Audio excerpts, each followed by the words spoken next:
bondad, por ayudarnos en momentos tan difíciles, cualquiera que sea la circunstancia que estemos viviendo, siempre el Señor está ahí para sostenernos, para ayudarnos, para protegernos. Él es fiel, Él es fiel. Bien, una de las cosas que hemos venido aprendiendo en relación a la persecución, a las tribulaciones a las que hemos sido llamados como hijos de Dios, es que Dios es glorificado cuando somos fieles, cuando estamos firmes, cuando somos constantes. Y hoy quisiera compartir con ustedes un poquito sobre el propósito de las pruebas, qué es lo que Dios busca en nosotros, permitiendo que atravescamos por situaciones difíciles, y cómo Dios cumple sus propósitos en nuestras vidas y se glorifica realmente en nosotros, ¿no? Haciendo lo que a Él le ha placido, lo que es su voluntad hacer.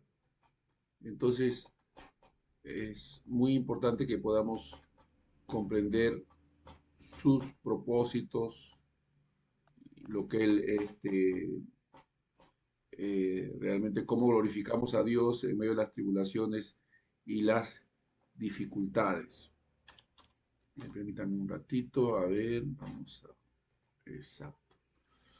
Gloria a Jesús, gloria a Dios. Eh, el propósito de las pruebas, ¿ya?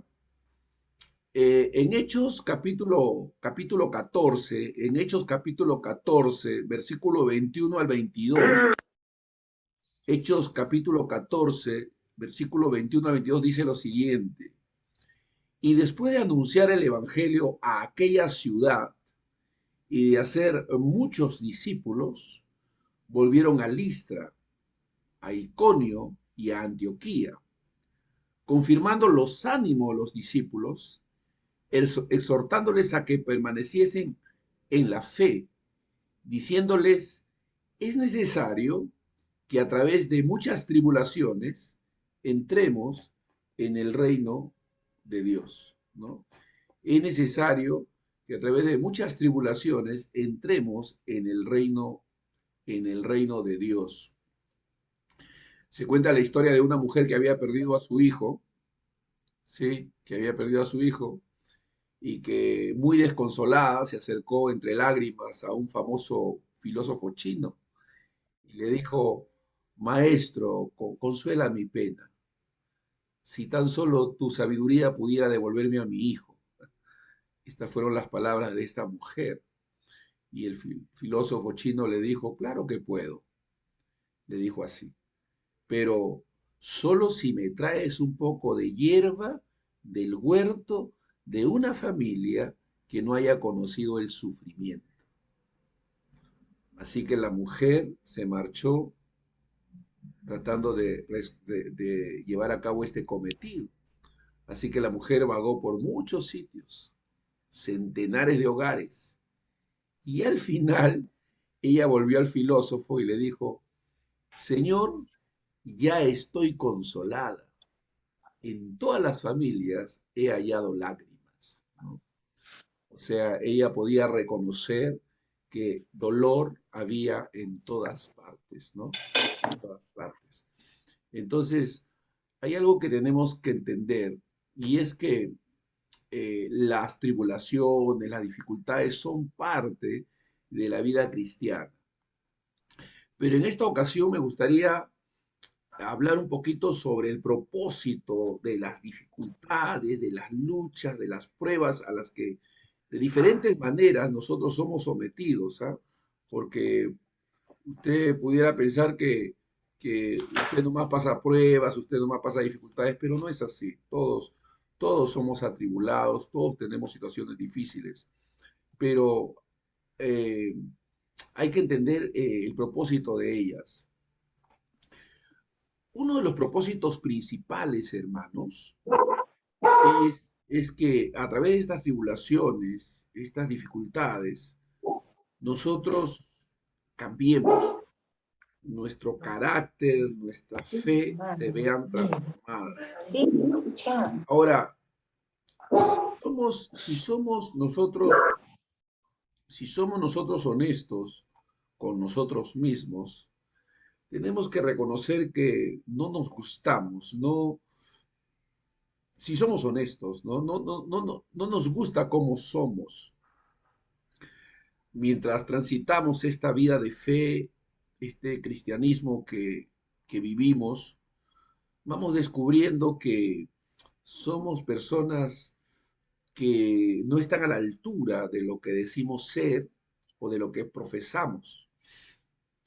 Quisiéramos, ¿no? Quisiéramos ser mejores. O sea, yo no creo que haya un cristiano verdadero que se sienta satisfecho consigo mismo, que no anhele mejorar, ¿no? Que no anhele ser distinto, ser mejor, que no clame como Pablo diciendo, miserable de mí, ¿quién me librará de este cuerpo de muerte? Miserable de mí, ¿quién me librará de este cuerpo de muerte? ¿No?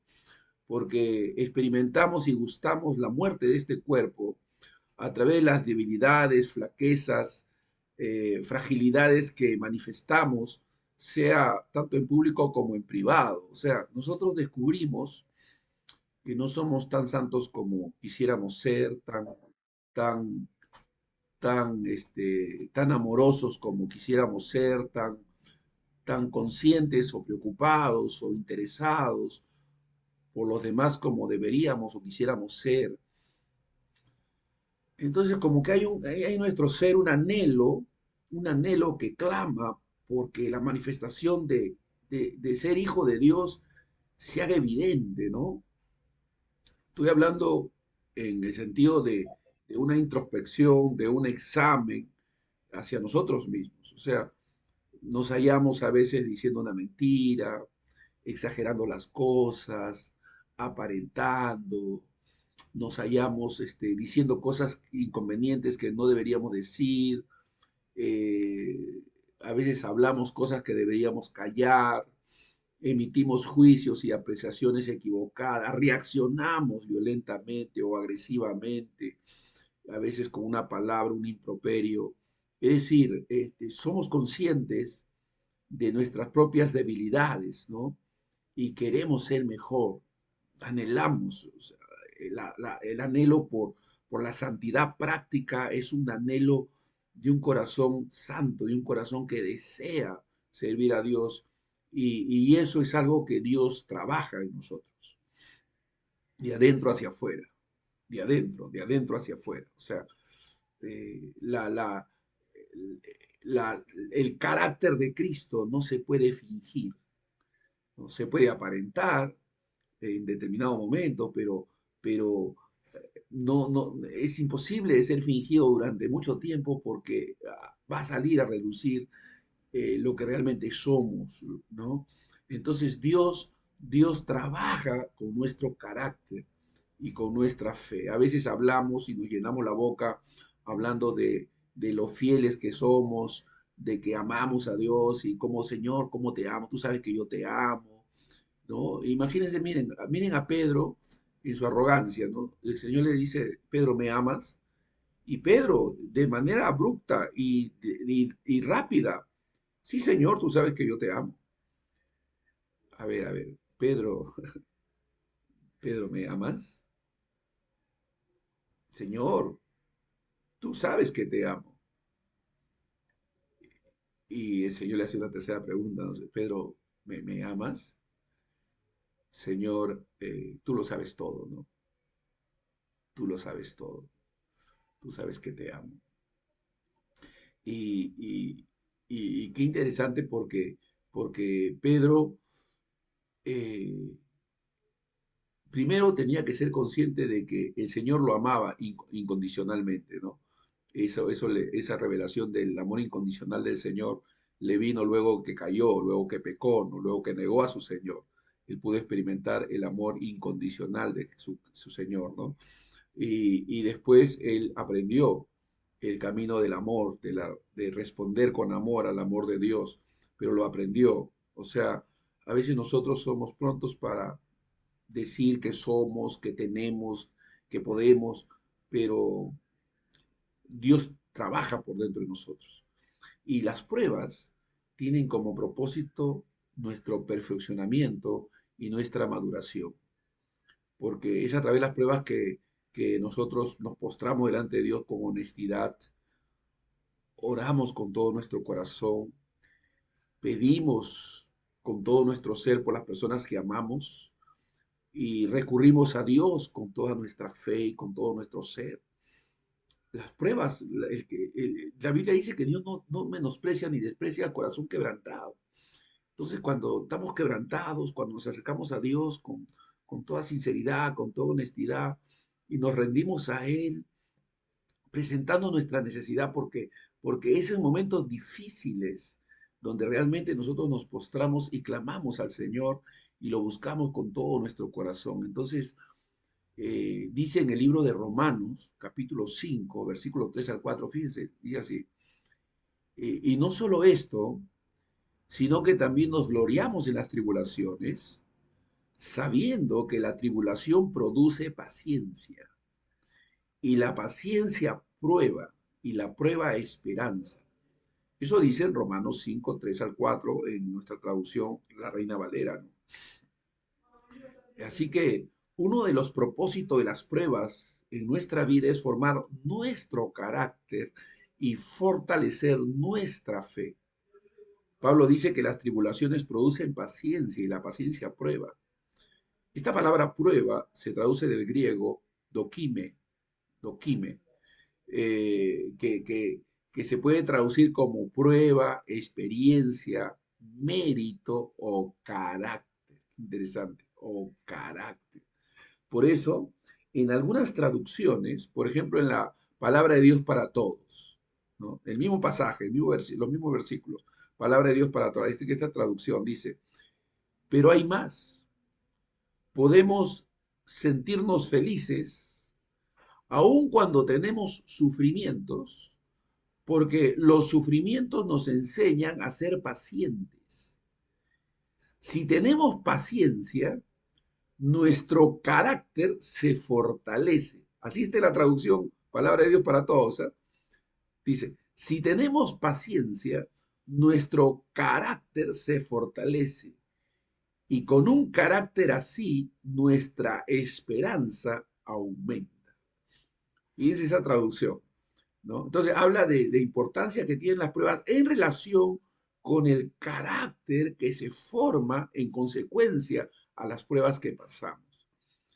Y a Dios le interesa mucho que reflejemos la vida de Él, la vida de su Hijo, que reflejemos el carácter de Cristo, la fe en Él, nuestra confianza en Él se desarrolle y por eso permite que situaciones difíciles, situaciones de pruebas y dificultades, experimentemos, ¿no? Entonces, eh, nosotros a veces no nos damos cuenta, no somos a veces muy conscientes de ello, pero en nuestras formas de compartir, de transmitir nuestros pensamientos, de relacionarnos con el esposo, la esposa o los hijos, o entre hermanos, amigos. Hay a veces arrogancia, petulancia, vanidad, a veces hay soberbia, hay una actitud de imponernos, de querer sobrepasar a los demás, de ponernos como superiores, como que sabemos más, que somos más, etcétera. Entonces, hay ese tipo de actitudes, conscientes o inconscientes, pero están presentes en nosotros. Necesitamos cambiar. Necesitamos definitivamente ser más pacientes, más tolerantes, tener un carácter más amoroso, tener mayor confianza en Dios. Entonces, las pruebas a las que somos sometidos, a las que a veces con las cuales tenemos que lidiar, permiten el desarrollo de ese carácter en nosotros, ¿no? O sea, Dios está formando la imagen de su Hijo en nosotros, en nosotros. Y definitivamente, a veces nosotros tenemos una forma de ser cuando empezamos nuestra vida cristiana, pero a los 5, 10 años mostramos cambios realmente que evidencian que hemos crecido. Y así, en la medida que van pasando los años, estamos creciendo, estamos madurando, estamos siendo mejores personas, pero no como una cosa prefabricada, ¿no? Sino algo que realmente sale del corazón. Pero esa es la obra de Dios. Y esa obra se produce por medio de las dificultades, las pruebas a las cuales somos sometidos a veces. Permítanme, permítanme leer aquí en el libro de Santiago. Santiago es muy claro al decirnos que cuando somos sometidos a distintas pruebas, fíjese lo que dice aquí en Santiago, Santiago capítulo 1, ¿no? Dice la escritura, en capítulo 1, versículo 2, dice, hermanos míos, tened por sumo gozo cuando os halléis en diversas pruebas, sabiendo que la prueba de vuestra fe produce paciencia. Otra vez la paciencia, fíjense. O sea, la paciencia, esa virtud espiritual que aquí se menciona, es resultado del sometimiento de prueba a nuestra fe. Y si tenéis por sumo gozo cuando os halléis en diversas pruebas, sabiendo que la prueba de vuestra fe produce paciencia. Entonces añade, mas tenga la paciencia su obra completa para que seáis perfectos y cabales sin que os falte cosa alguna. Aquí el pasaje es claro en el sentido de que la prueba produce paciencia y que esa paciencia es una muestra de madurez y cabalidad, ¿no? A veces somos eh, impositivos, menospreciamos al que tiene menos conocimiento que nosotros, nos consideramos sábelo todo, pretendemos tener todas las respuestas, pero somos gente falible, que se equivoca, que no siempre tiene la razón, que falla. Y una de las características de madurez más claras es la paciencia, es la capacidad de soportar las situaciones difíciles y la paciencia en todo sentido, en toda su expresión, ¿ah? Tiene que ver con las relaciones con los seres humanos, con los semejantes, tiene que ver con el saber esperar respuesta a nuestras oraciones, en fin, paciencia es una característica de madurez, ¿no? Y habla de cabalidad. La palabra cabal significa una persona bien centrada, ¿no? Que está bien ubicada. Una de las cosas que he podido notar en las personas maduras en la fe, hablando de madurez, ¿no? De maduros en la fe, es su capacidad de tolerar y ser pacientes con la animaversión que a veces gente tiene hacia ellos. Y ellos suelen responder con mucha tolerancia, con mucha paciencia, con un texto, un versículo pacificador. Y esas características tan elementales, tan básicas, tan importantes y fundamentales, que son internas, tienen que desarrollarse en nosotros y las pruebas cumplen ese propósito, ¿no? Tened por sumo gozo, dice, sabiendo que la prueba de vuestra fe produce paciencia. Mas tenga la paciencia su obra completa para que seáis perfectos y cabales. La palabra perfección ahí es madurez, para que sean maduros, ¿no? Y con otra traducción, justamente, en otra traducción, eh, dice en el mismo versículo, al mismo tiempo nos sentimos seguros incluso en las tribulaciones, sabiendo que la prueba ejercita la paciencia, que la paciencia nos hace madurar y que la madurez aviva la esperanza. Hay situaciones bien dramáticas, ¿no? La pérdida de un familiar, una estafa, una traición. Hay tantas circunstancias, tantas situaciones a las que a veces nos vemos, nos vemos sometidos que nosotros no, no aquilatamos, no asimilamos con gracia y sabiduría las cosas que nos están pasando y no las valoramos en su verdadera dimensión. Pero Dios tiene el propósito de que reflejemos el carácter de Cristo. En Filipenses 1.6, en Filipenses 1.6 dice la Escritura que el que comenzó la buena obra en nosotros la perfeccionará hasta el día de Jesucristo. Es lamentable ver cómo a veces personas que no se dan cuenta de la importancia de su maduración, de su propia maduración en Dios, eh, manifiestan el mismo discurso, las mismas palabras, las mismas formas, las mismas actitudes, a veces ofensivas, a veces prepotentes, a veces impositivas, y que reflejan pues que no hay un desarrollo, no hay un crecimiento, no hay una maduración en tal persona, ¿no? Y qué interesante que Pablo lo deje tan claro, que la paciencia es un fruto que evidencia madurez.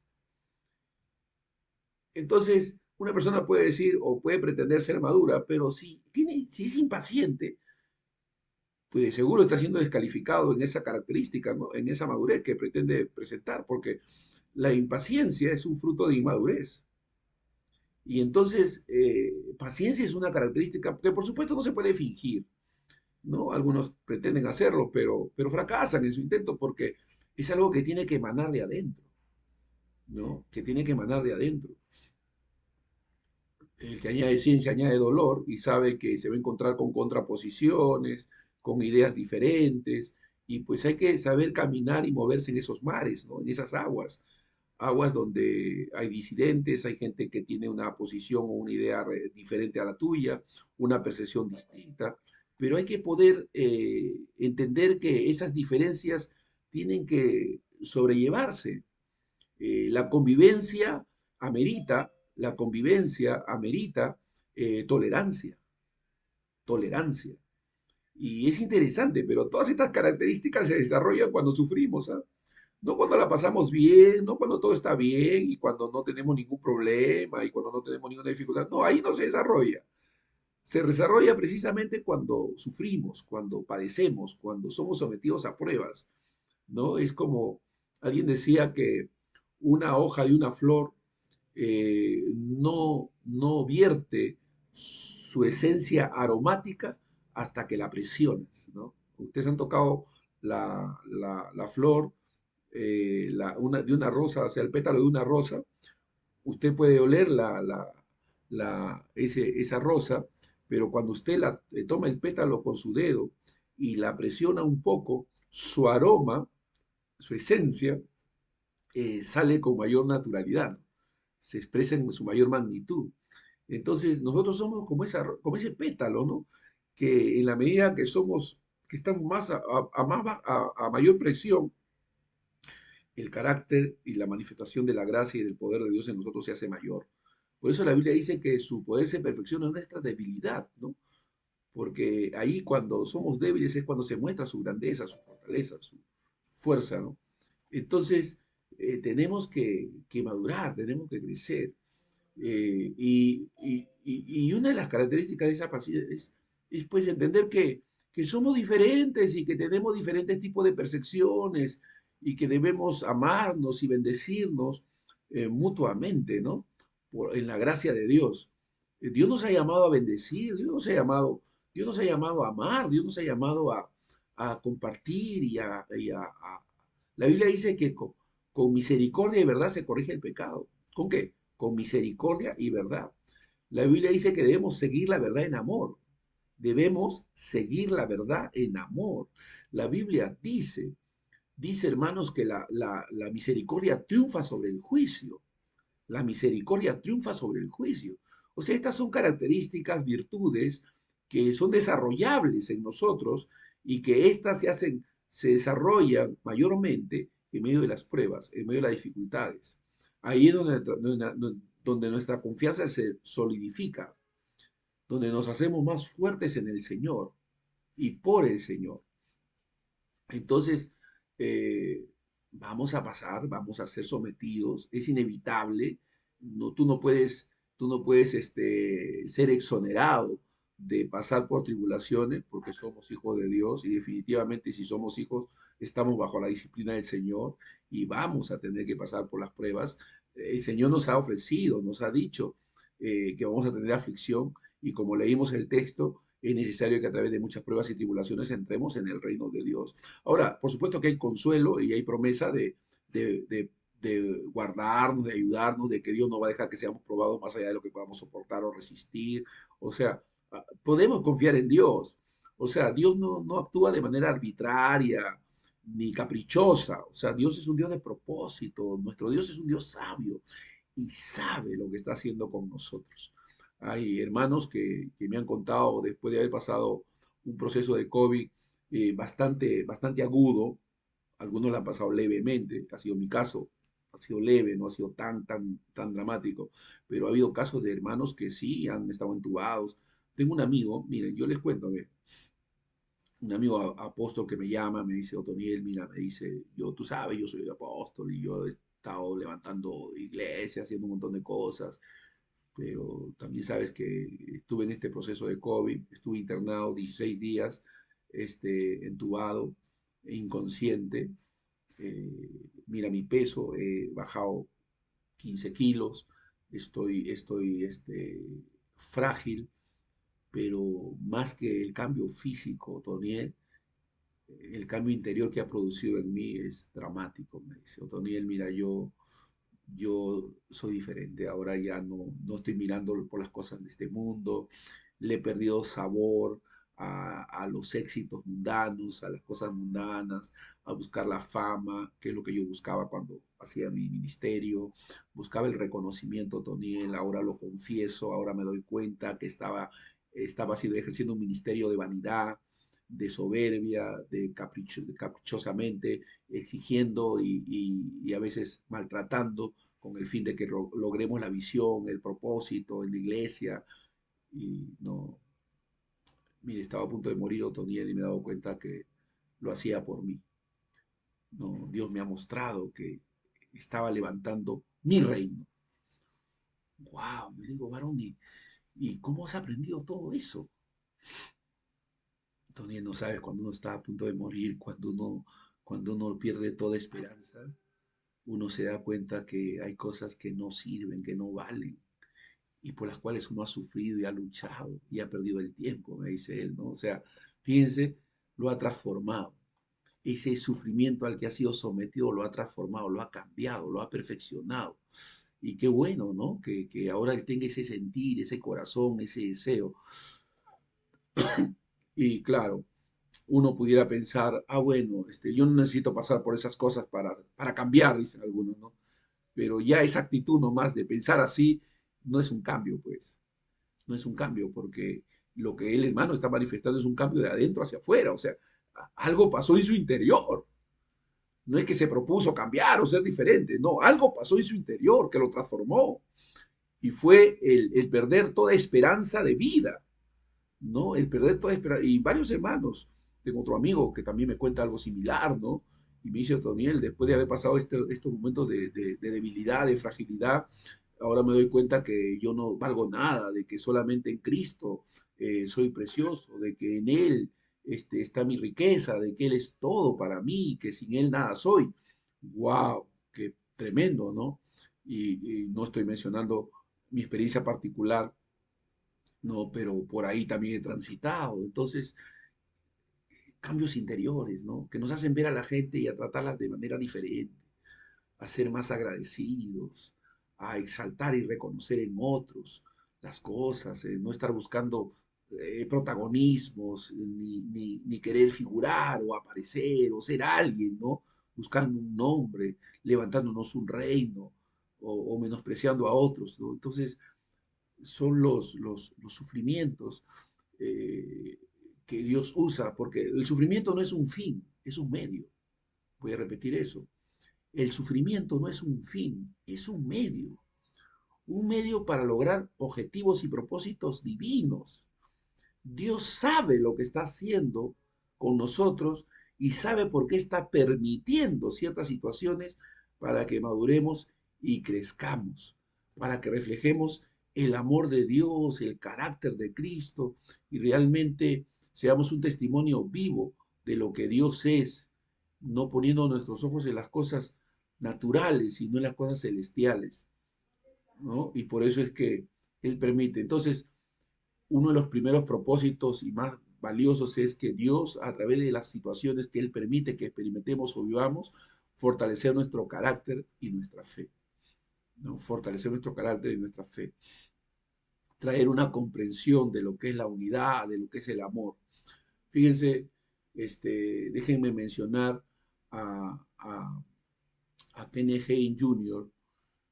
Él cuenta que mientras su papá vivía, su hijo tenía más o menos unos 13 o 14 años, o sea, el nieto de Kenneth Hagin, papá. Él cuenta que su hijo se enfermó, comenzó a doler la cabeza. Un día él estaba preparando su sermón y se acerca a su hijo y le dice, papá, me duele mi cabeza, me duele mi cabeza. Y él le dice, ya, hijito, cálmate, tranquilo. Y oró un ratito y se fue, y su hijo después se desmayó.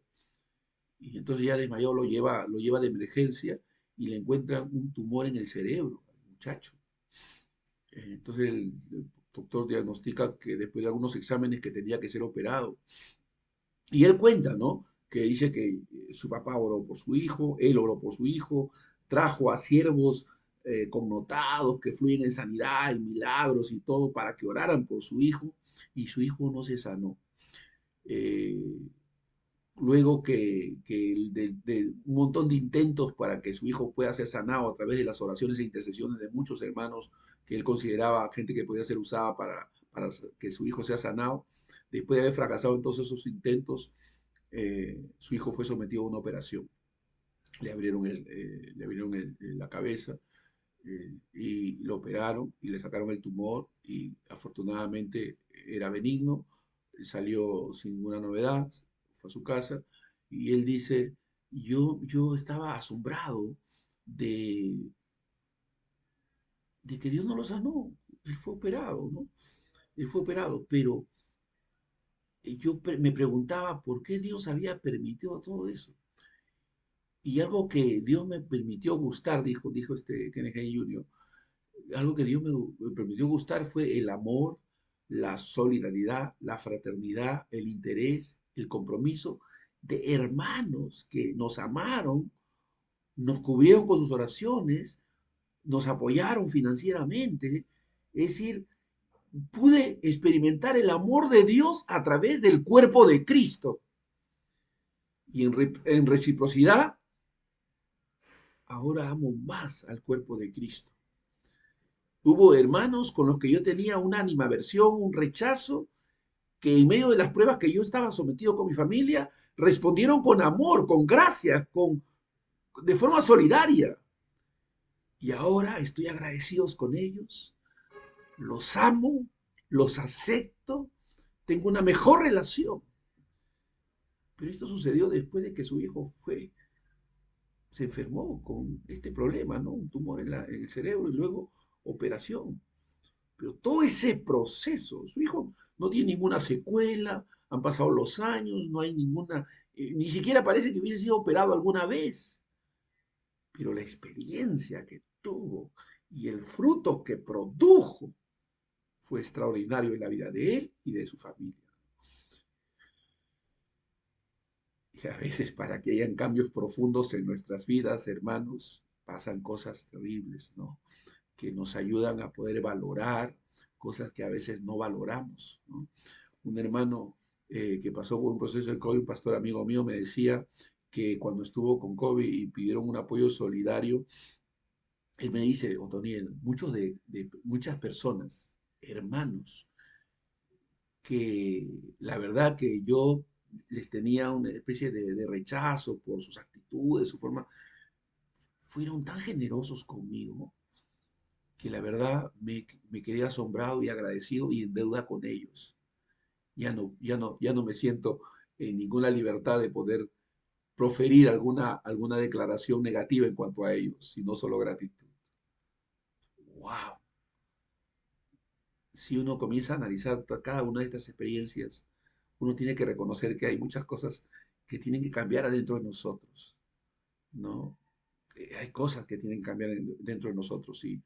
Y yo, hermanos, este mensaje y esta enseñanza la transmito consciente de mi propia fragilidad, porque yo me estoy hablando a mí mismo, yo estoy dejando que Dios ministre mi vida a través de esta enseñanza y me ayude a mí a entender, porque me doy cuenta que, aunque mucha gente, qué bueno, el pastor, qué lindo, el pastor, qué bonito, ¿no? El pastor. No, no. Hay cosas que tienen que cambiar de adentro de nosotros, ¿no? Para que nuestra santificación sea una santificación de adentro hacia afuera, como dijo nuestro Señor, limpia primero lo de adentro para que lo de afuera también sea limpio, ¿no? Entonces, estamos en ese proceso santificador, estamos en ese proceso santificador. Y no es posible, hermanos, que después de años no se manifieste ningún cambio. Una persona que no crece, que no madura, hay que tener, después de años, ¿no? Hablando de años, después de mucho tiempo, hay que poner en duda su nuevo nacimiento, porque un hijo de Dios crece, un hijo de Dios maduro, un hijo de Dios está abierto al proceso y puede ser mejor cada día. O sea, nosotros somos gente que puede y está siendo transformada cada día. Estamos pues madurando, creciendo por la gracia de Dios, ¿no? Como dice Pablo, por la gracia de Dios soy lo que soy. Otra, otra, otra razón por la que somos sometidos a prueba es que podamos nosotros mostrar nuestra fidelidad a Dios, que podamos mostrar nuestra fidelidad a Dios como testimonio a otros y como testimonio a nosotros. Dios sabe cuánto de fieles somos. O sea, Dios no necesita ponernos a prueba para saber Él si le somos fieles. No, Él no necesita. Pero sí Dios requiere que mostremos nuestra fidelidad como un testimonio vivo hacia todo, hacia toda la creación, ¿no? Fue la causa de la prueba de Job. Dios, el diablo le dijo, ¿no? Que lo retó al Señor y le dijo, no, él no es fiel, él no es fiel. El Señor sabía que él era fiel. El Señor sabía que Job él era fiel. No necesitaba una demostración. Pero Dios quiso mostrarle a Satanás que sí, él era fiel, ¿no? A Satanás. A ver, tócalo para que veas que sí me es fiel, ¿no? O sea, para que vea él y quede como testimonio a nosotros la fidelidad de Job, porque Job fue fiel. En medio de sus dudas, de sus dificultades y todo, su fidelidad se mantuvo hasta el final. Se puede ver en todas las páginas del libro de Job, ¿no? Tuvo conflictos existenciales, pero su fidelidad nunca decayó, ¿no? Siempre se mantuvo fiel a Dios. Entonces, otra de las características o circunstancias por las que somos sometidos a pruebas es que nuestra fidelidad se haga evidente, aún a nosotros mismos, ¿sabes? Porque nosotros a veces tenemos una presunción, ¿no? Nosotros somos fieles, vamos a ser fieles. A ver, las pruebas nos ayudan a ver qué tan fieles podemos ser o qué tan fieles queremos ser. Y ahí es donde tenemos que renovar nuestra confianza en Dios y nuestra fidelidad, reconociendo que si Dios no nos sostiene, ¿qué hubiese sido de nosotros? Ser fiel a Dios cuando todo va bien es fácil, pero serle fiel en las dificultades es cosa diferente. Las pruebas en nuestra vida son una oportunidad para demostrar nuestra fe genuina. Yo me acuerdo, y lo he contado, ¿no? De este pastor que perdió a su hija, una de sus hijas, tiene tres, o tenía tres, ahora tiene dos, y perdió a su hija, un pastor, al lado de su esposa, sufrieron la pérdida de de una de sus hijas y gloria a Dios, lo maravilloso de esta experiencia es que aunque perdieron a su hija porque ésta falleció, ellos se mantuvieron fieles a Dios y siguen sirviendo al Señor con gratitud, adorándole, siéndole fiel al Señor en medio de esa gran pérdida que es un ser amado, ¿no? Entonces su fidelidad fue puesta a prueba de fuego, pero se mantuvo incólume, ¿no? Ahí firme, constante, porque aman a Dios, porque Dios los ha tocado, porque Dios los sostiene, etcétera. En Primera de Pedro, capítulo 1, versículo 6 al 7, miren lo que dice, hablando de las pruebas, ¿ah? En lo cual vosotros os alegráis, aunque ahora por un poco de tiempo, si es necesario, y vamos, la Biblia ya nos muestra que si es necesario, tengáis que ser afligidos en diversas pruebas, tengáis que ser afligidos en diversas pruebas, para que sometida a prueba vuestra fe, mucho más preciosa que el oro, el cual aunque perecedero, se prueba con fuego, sea hallada en alabanza, gloria y honra cuando sea manifestado Jesucristo. Así tiene que ser hallada, ¿no? Entonces, el diablo va a buscar ocasión para hacernos tambalear en nuestra fe, como lo hizo con Job, ¿no? Miren, la historia de Job es sumamente reveladora. Job capítulo 1, versículo 9 al 11, el capítulo 2, versículo 4 al 5. Dice, respondió Satanás a Jehová, dijo, ¿acaso teme Job a Dios de balde? ¿No le has cercado alrededor de él y a su casa y todo lo que tiene? Al trabajo de sus manos has dado bendición, por tanto sus bienes han aumentado sobre la tierra, pero extiende ahora tu mano y toca todo lo que tiene y verás si no blasfema contra ti en tu misma presencia. Así le habla Satanás a Dios, ¿no? Respondió Satanás, dijo a Jehová, piel por piel, todo lo que el hombre tiene dará por su vida. Pero extiende ahora tu mano y toca su hueso y su carne, y verás si no blasfema contra ti en su misma presencia. ¿Tocó Dios a Job? No. Le dijo, ahí lo tienes, está en tus manos. Entonces, tócalo tú, pero no quites su vida. Pero Dios vindicó a Job y mostró que este hombre, Job, fue fiel a su Dios. Se mantuvo firme, aunque tambaleó muchas veces, pero nunca decayó su confianza. Amén. A Dios, ¿no? Entonces, gloria a Dios. Es maravilloso. Eh, y bueno, también vemos el ejemplo de Pedro, ¿no? Lucas 22:31. ¿Qué dijo el Señor? Simón, Simón, he aquí Satanás os ha pedido para zarandearos, como a trigo, pero yo he rogado por que tu fe no te falte, ¿no? Y tú una vez vuelto confirma a tus hermanos. Ahora es interesante esa historia porque si uno mira de una manera solamente casual en la historia, si uno la lee de manera casual, así superficialmente, uno pudiera pensar de que a Pedro le faltó la fe, porque lo negó 3 veces. Antes que el gallo cante dos, lo negó 3 veces. Pero, pero no le faltó la fe en el sentido de que se sobrepuso a su caída, pidió perdón y siguió adelante. Ahí manifestó una fe viva en el Señor, en el Dios que restaura, que levanta, que perdona, que tiene gracia, misericordia. O sea, su fe no le faltó, porque creyó en el Dios restaurador y perdonador. No su fe en el sentido de ser fuerte para no negarlo. No, se mostró su gran fragilidad al negar al Señor. Pero su actitud frente a Dios fue una actitud de confianza en que Dios podía perdonarlo y así el Señor lo hizo y lo levantó poderosamente. Entonces, hay que ver que esas pruebas pueden hacer que decaiga de alguna manera nuestro semblante y seamos tambaleados, pero el hecho de mantenernos firmes y seguir adelante es una muestra de fidelidad y de fe. Y sé que muchos de nosotros hemos experimentado estas cosas, ¿no? Y por último, eh, estas pruebas hacen que seamos, digamos, purificados, limpiados, para que llevemos más fruto, para que llevemos mucho fruto. ¿Recuerdan Juan 12:24? De cierto digo que si el grano de trigo no cae en la tierra y muere, queda solo. Pero si muere, lleva mucho fruto. Y ahí morimos, ¿no? Morimos a nuestros caprichos, a nuestros deseos y somos fortificados y levantados, ¿no? Por Dios. Entonces, somos bendecidos. Las mayores bendiciones y victorias de nuestras vidas se obtienen después de atravesar las dificultades más grandes en nuestra vida. Fíjense, nuestro Señor Jesucristo tuvo que atravesar por el martirio del Calvario para poder resucitar en gran victoria.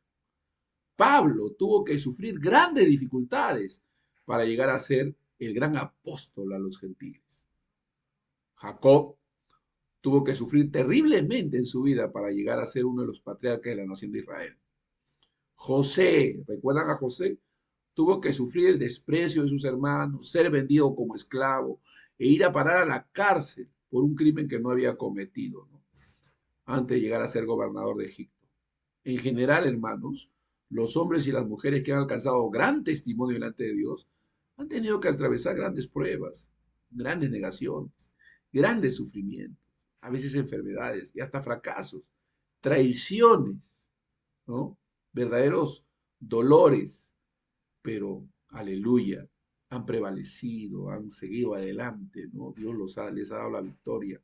Entonces, hermano, es muy importante que entendamos estos principios, que los reconozcamos, porque Dios es bueno. Para terminar, déjenme contarles una historia. Es breve. Se cuenta que había un hombre llamado Roberto, que era muy rico, que tenía todo en abundancia. Él podía comprar lo que se le antojaba. Y dice que una tarde tomó en sus brazos a Margarita, su pequeña hija de 10 años de edad, y después de juguetear con ella por un momento le preguntó, ¿has pensado en lo afortunada que eres por ser hija del hombre más rico de esta ciudad? Sí, papá, respondió ella. Todos te envidian. ¿Cómo quisieran tener ellos tu felicidad? Le dijo la niña. Todo le iba bien a este hombre llamado Roberto, pero la vida tiene sus giros imprevistos. Y a los pocos meses, Margarita murió en un terrible accidente. Esto era, esto era más de lo que Roberto podía sobrellevar, así que se dio a la bebida, al juego, a la vida licenciosa. Con el tiempo perdió todos sus bienes. Quebrantado de espíritu, dejó la ciudad donde había sido tan popular y se fue peregrinando en busca de paz, consuelo. Al pasar por una población vio que un hombre revolvía el trigo con una gran pala. Y Roberto preguntó, ¿por qué no dejas en paz esos granos? Y el hombre que estaba haciendo este trabajo le contestó, para que no se pudran, fue la respuesta. Pasando luego por un campo, vio otro que araba la tierra con una reja muy aguda. ¿Por qué cortas tan profundo la tierra? Le preguntó.